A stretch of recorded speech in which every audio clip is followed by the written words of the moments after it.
Kyrie Jesu Domine, dona eis requiem.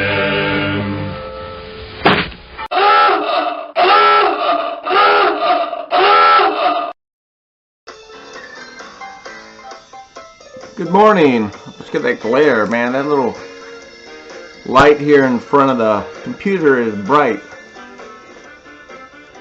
You've heard the warning sirens. This is Black Hat Commentary. Now, Black Hat Commentary is not the same to be confused with the everyday all-purpose hat. This is the all-purpose hat. This is Black Hat Commentary. You can't see the flag on there, but there is a flag on the hat. That is Black Hat Commentary. It's just a name I give to warn people that I'm going to be ranting about politics. And if you don't like that, if you're sensitive about it, or it sends you from 1 to 10 in irrational reactions, don't listen. I can disagree with people politically. There are people in my life whom I love and appreciate, who if we probably had a political discussion, I'd love less and appreciate less. But it's never where we can agree to disagree. I'm a good person in terms of letting bygones be bygones. But the moment you impute evil of a political position that you just disagree with based on ideology, left or right, without what they do, it's the actions that make you evil. The ideology can support it, but the actions. So you've been warned. And what's the warning? We should all be even more cynical today about the media. Cynical about the media and their political mouthpieces, many of the liberals and lefties and the Democratic Party. Why? Why should we be more cynical?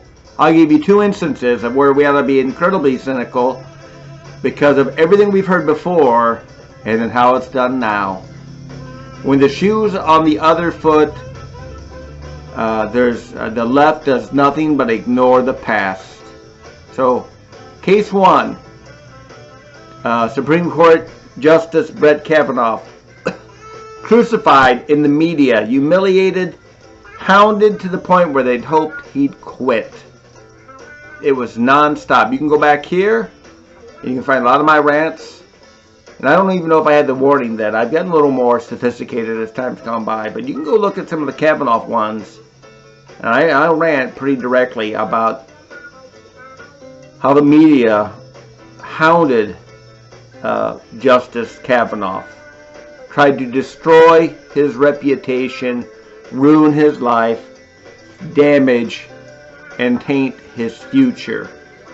They were relentless. What did they do with presidential nominee Joe Biden?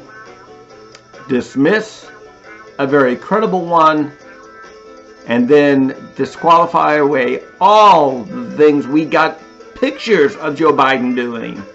Schmoozing, space invading, clearly grabbing women and making them uncomfortable. Ample evidence of Joe Biden doing that. And the New York Times and all the other mainstream media trolls, losers,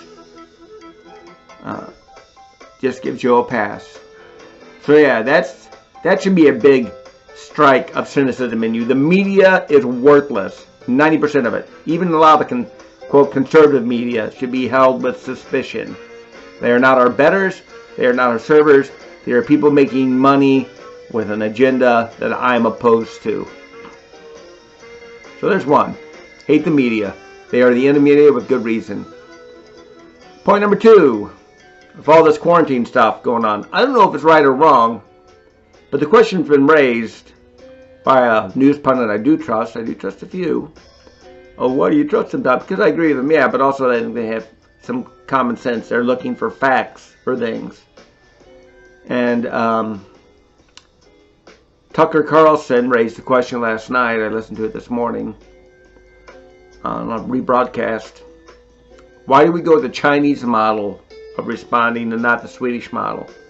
When Sweden has been touted by the media for years of the ideal place to be. They're the type of socialism we want. Bernie Sanders was touting Sweden and Norway as if that's the place to be. Nope. When fear comes calling, we want to be like China, not like Sweden and Norway. It's a question worth asking. So we have every reason to be cynical. I am. I don't trust the media. I haven't before, but these are two things that ought to wake you up. If you're not awake, wake up. They're not worth your trust, they're not worth your time, and least of all, they're worth your money.